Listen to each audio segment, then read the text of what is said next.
Olá, irmãos.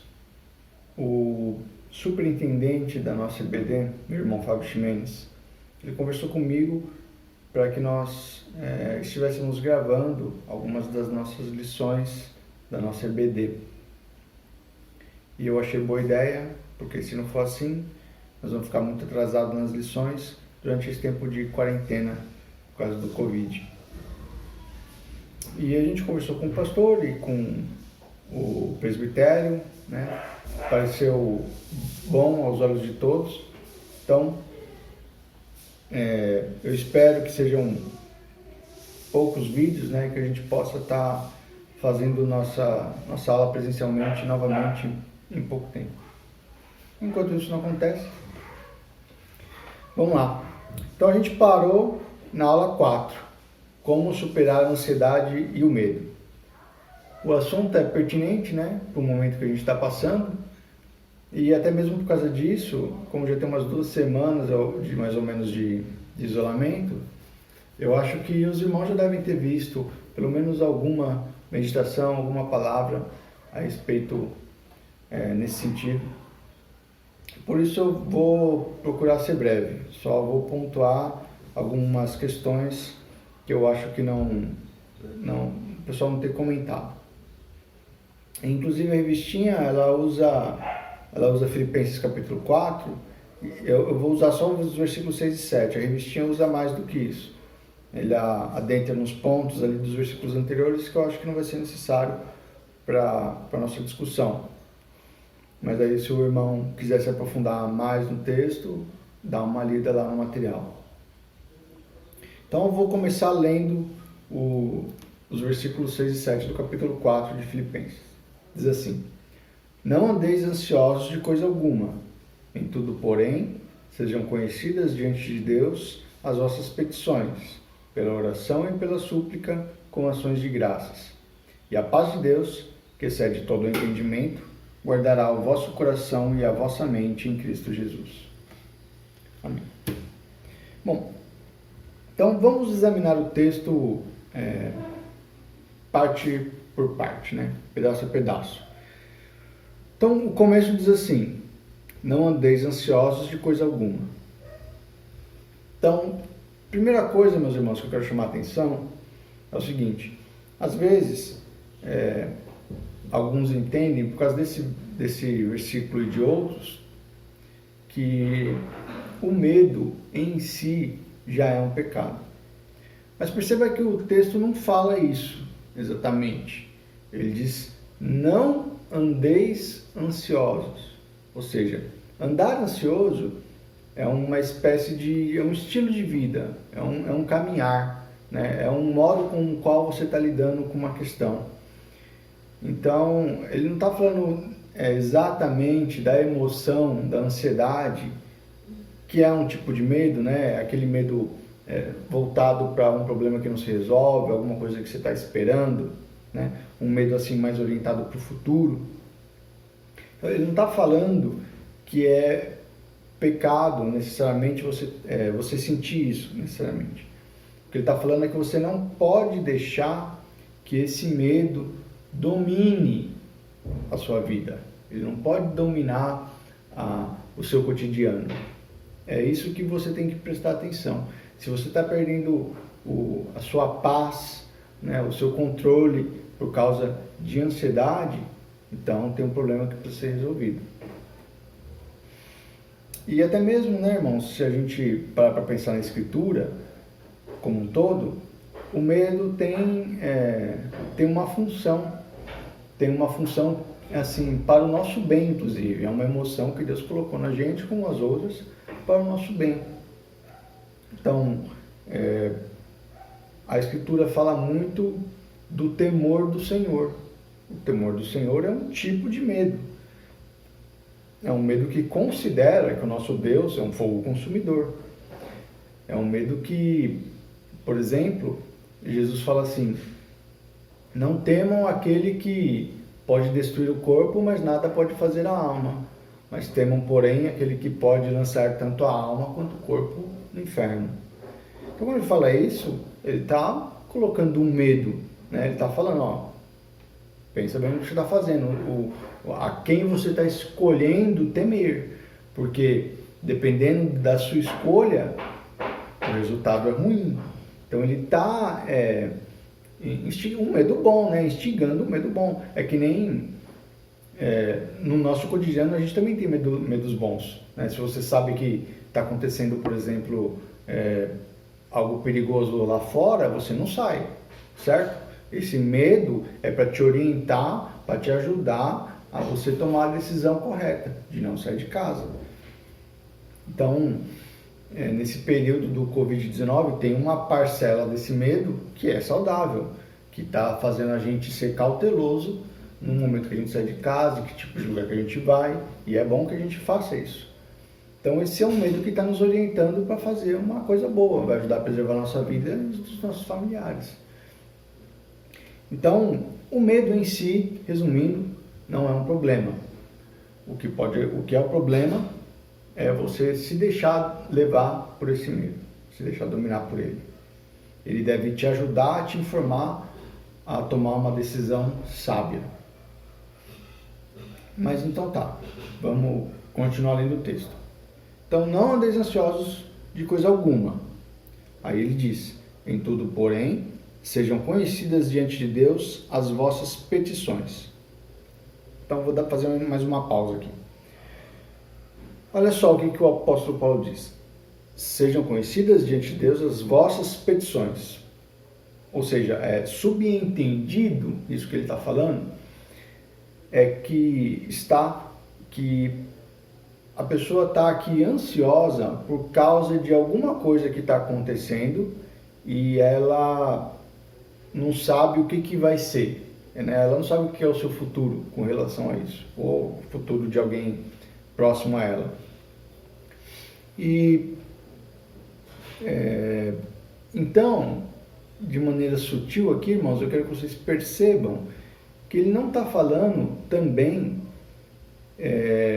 de, por exemplo, um problema que é uma condição médica chamada síndrome do pânico. Eu não sei quantos vocês conhecem a síndrome do pânico. Ele é uma condição psiquiátrica hoje reconhecida, né? Que a pessoa tem ataques de medo, ataques de ansiedade que ela não consegue controlar. E esses ataques podem vir independente de qualquer coisa, de qualquer motivo racional. Eles podem acontecer, acredita-se hoje, que é por uma mera reação química do seu corpo, né? É claro que nosso corpo sempre tem reações químicas, né? Que estão envolvidas nos processos que a gente faz. Mas o que eu quero dizer é que não necessariamente tem um histórico da pessoa, de atitudes que ela teve, de coisas que ela fez, que estão envolvidas nesse processo de ativar esses ataques, né? Eu conheço uma pessoa, uma mulher, que, para dar um exemplo, que principalmente os ataques de pânico que ela tinha aconteciam no momento em que ela estava na sua TPM. E a gente sabe que a mulher, quando está na TPM, ela tem muita alteração hormonal. Então, eu não consigo deixar de pensar que esses ataques que ela tinha estavam ligados a essa alteração hormonal que havia no corpo dela. E que era por causa disso que ela sentia esse medo. É porque o corpo dela não sabia como reagir, como comportar de uma maneira saudável a partir desses estímulos hormonais. Então, não necessariamente ela não estava entregando a sua vida diante de Deus, ou estava guardando algum pecado, mas era só uma questão biológica mesmo, puramente biológica. Então, lógico, você também pode ter o caso em que uma pessoa está tendo ataques de pânico porque ela desenvolveu um histórico, né, passou por experiências e tem coisas que ela tem que tratar com Deus, mas não necessariamente precisa ser o caso, penso eu.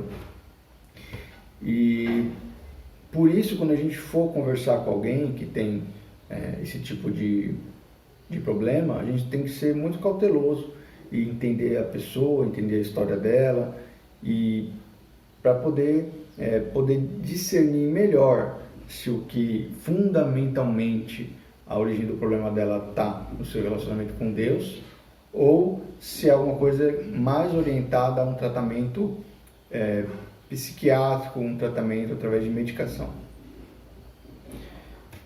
Mas então, de novo voltando para o texto, o que o apóstolo Paulo fala? Se você tem alguma coisa, ou seja, não é algo que aparece de repente sem motivo. Se você tem algum motivo, se tem alguma coisa com a qual você está andando ansioso, faz o seguinte: pega essa ansiedade, pega esse motivo, leva diante de Deus. Vai até Ele com súplicas e ações de graças. E aí o Senhor vai guardar o seu coração. Então vamos prestar, antes da gente chegar nesse final, né, onde o Senhor guarda o nosso coração, prestemos atenção em mais alguma coisa. Ele fala não só de súplicas, mas de ações de graças. Por que a ação de graça nesse contexto é importante, irmãos? Pensa bem, quando a gente